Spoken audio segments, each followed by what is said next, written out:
Organization development is a long-range effort to improve an organization's problem-solving capabilities and its ability to cope with changes in its external environment with the help of OD consultant.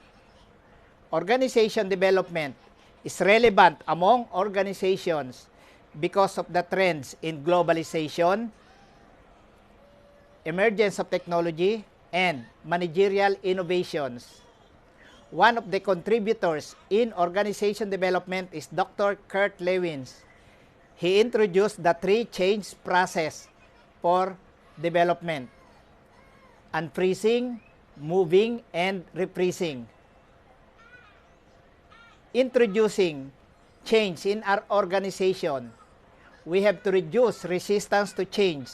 We have to develop awareness among stakeholders about the benefits of the new processes and systems. We have to change the structure, system, and culture in an organization. Organization development is a system-wide collection of data for diagnosis, action planning, intervention, and evaluation in order to develop human capital in an organization. The human capital is composed of skills and talents possessed by an organizational member, culture, and potential growth in the organization.